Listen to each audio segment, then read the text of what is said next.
Et on est parti pour ce deuxième match du match des grandes gueules. Donc pour rappel, vous pouvez aller voir la première partie sur la chaîne qui y est déjà. Et donc, à chaque partie perdue, vous avez droit à un gage. Comme François a perdu la précédente, il a droit à son petit gage qui est de devoir commencer avec 1 minute de moins. Donc il aura 4 minutes et 2 secondes par coup pour cette partie. Et le réglage de la pendule étant fait, nous pouvons nous lancer désormais. C'est parti, donc il joue E4 par principe, il ne jouera jamais D4. Cavalier F3, cavalier C6, cavalier C3, cavalier F6. On va être sur une 4 cavalier, une espagnole d'échange. Donc, d'accord, je prends D, cavalier prend, et là, dame D4 pour récupérer, cavalier F3, et... Attends, je peux pas récupérer ce pion. Il est protégé, là. Ah, merde. Ah, je me suis bien foiré, là. Bon, on va exiler cette dame, mais quand même pas n'importe où. Il a un pion de plus, il a tout le centre, je suis dans la merde. Donc, je cloue son cavalier, il décloue son cavalier, d'accord, maintenant, je vais roquer moi aussi pour éviter d'avoir des problèmes de clouage sur mon roi. Il pousse le pion, je vais bouger le cavalier.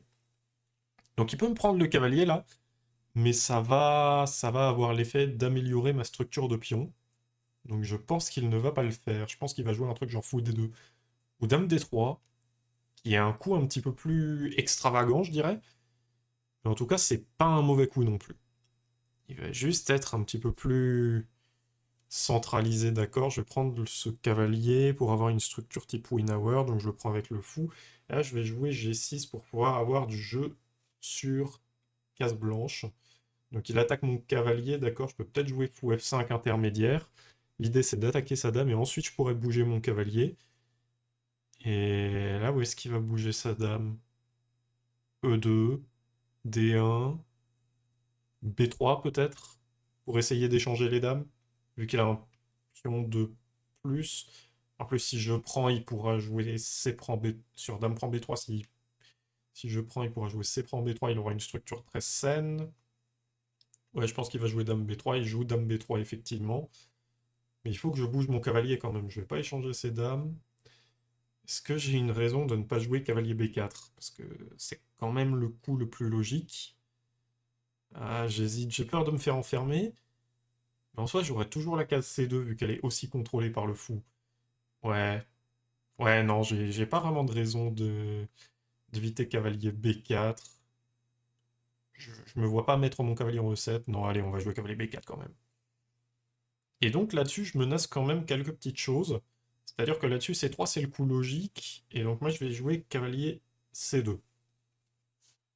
Donc là-dessus, ce qu'on pourrait se dire, qui est pas mal, c'est, ok, il peut, sur C3, cavalier C2, il peut échanger puis jouer tour B1. Là-dessus, j'ai un petit coup qui est un peu malin, c'est de jouer cavalier prend D4. Et donc, sur cavalier prend D4, j'aurai fou prend B1, et donc je gagnerai une qualité nette.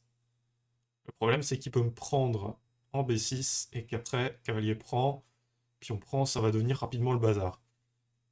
Mais bon, c'est la meilleure variante que j'ai, je trouve qu'elle est pas mal. Donc je vais juste jouer cavalier C2, et je pense que là-dessus, il va juste me prendre, et qu'on va aller dans la variante que j'ai indiquée plus tôt. Je pense que c'est le plus cohérent.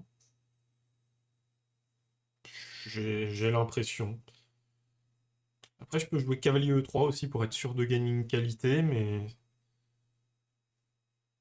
Ouais, là-dessus, je pense que le... Ah, il peut me contre-attaquer aussi. Oui, il me contre-attaque, il me joue fou à 3. Donc en gros, il me dit qu'il répond à l'attaque de sa tour par une attaque sur la mienne. J'hésite à retirer ma tour, je vois pas trop ce que ça fait. Là-dessus, je peux prendre sa tour, mais j'envisage quand même dame prend dame, pion prend dame, cavalier prend tour, fou prend tour, et cavalier prend pion. J'aurais regagné mon pion, et je serais plutôt pas mal en soi. J'aime bien la position que ça donne, donc je pense que je vais prendre la dame là-dessus. Voilà, il reprend, et là, cavalier prend tour. Je pense qu'il va juste reprendre ma tour, voilà, et là je vais prendre son pion. Et en plus j'ai un pion à passer qui est plutôt pas mal là, donc... Où est-ce qu'il va retirer son fou?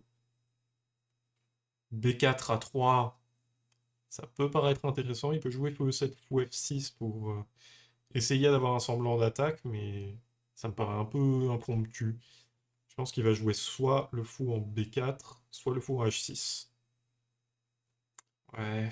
Et après, s'il me joue le fou en B4, je vais pouvoir pousser A5 avec tempo. S'il me joue le fou en A6, en H6, pardon, je vais peut-être pouvoir pousser aussi le pion A.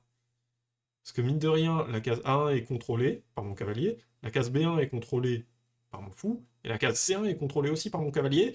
Et là, il y a une petite musique d'ambiance plutôt sympa, donc on se laisse aller avec quelques petits mouvements de danse. Il pousse, je prends, il prend. Et ces pions commencent aussi à être dangereux, mine de rien. Mais j'ai confiance en mon pion A. Et comme dit, quand on a confiance en son pion passé, on pousse. Allez, pousser. Et là, il commence à se dire, je pense que le pion est vraiment menaçant. Attends, il n'a pas cavalier D4? Force à échanger mon super cavalier? Ah, il a cavalier B... il a cavalier D4. Alors qu'on a le gérant du bar, la perestroïka, qui arrive regarder notre partie. Cavalier prend, forcé, pion prend. Et là-dessus, si je joue autour des 8, je crois que je gagne un pion. Si je me suis pas trompé, je gagne un pion.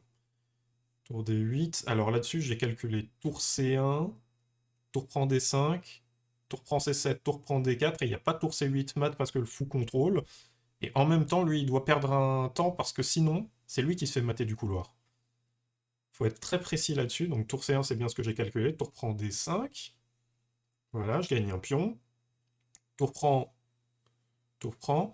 Et là-dessus, il peut pas me prendre mon pion et menacer mat de son côté parce que sinon, c'est lui qui est mat. Donc il est forcé de bouger un de ses pions. Ouais, F4, voilà, c'est bien ce que je me disais. Donc là-dessus, je pense que je pourrais pousser B5, mais après, il va me jouer tour B7. C'est pas vraiment... Ça va rien changer au problème, en fait. Donc je pense que je vais juste jouer tour D8 pour jouer tour A8 et mettre ma tour derrière le pion passé, parce que c'est ce que m'a appris mon premier coach d'échecs, repose en paix Dominique. Tour D8, donc oui, il me prend le pion, logique, et maintenant la tour est derrière le pion passé, qui va filer à toute vitesse. Donc là, je pense qu'il va juste jouer un coup comme tour B2 peut-être. Tour B2 qui est la seule option pour arrêter ce pion. Ouais, je pense qu'il va jouer tour B2 parce que sinon, c'est fini pour lui. Ouais, tour B2, voilà. Je pense que je vais jouer A3 tranquillement. Et sur tour A2, j'hésite entre fou E6 et fou B1. Fou B1, ça enfermera sa tour. A3, tour A2. Fou E6 ou fou B1. Non, je préfère avoir fou E6. Comme ça va me permettre de jouer tour B8, tour B1 échec. Et de passer en force, quelque part. Ouais, donc je pense que là-dessus, fou E6 est meilleur. Je vais peut-être jouer fou E6, là, comme ça. Allez. Donc là-dessus, toi, un forcé, A2, voilà.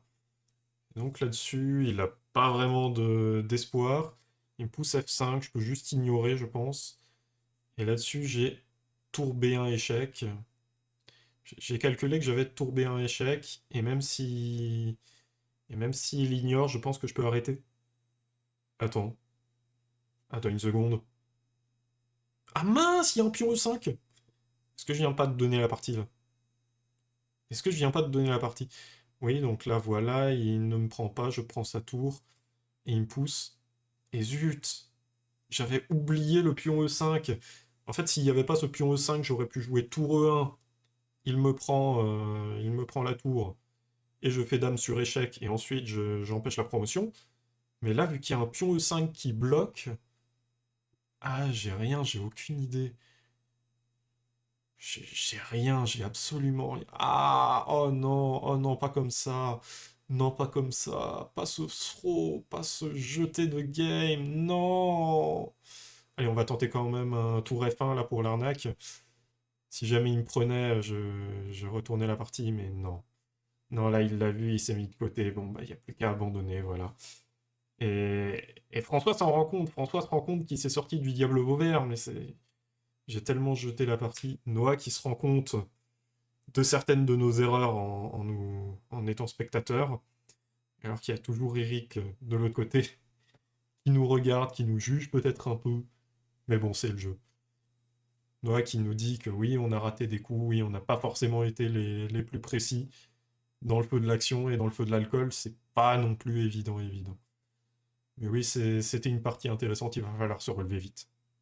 Merci à vous d'avoir suivi la vidéo, si elle vous a plu, n'hésitez pas à mettre un petit pouce en l'air, à vous abonner, et n'hésitez pas aussi à mettre en commentaire votre pronostic pour la fin du match. N'hésitez pas à dire « Allez coach, ressaisis-toi » si vous voulez que je gagne, et à mettre « Allez François, t'es le meilleur » si vous voulez que je me prenne la misère. À la prochaine, bisous.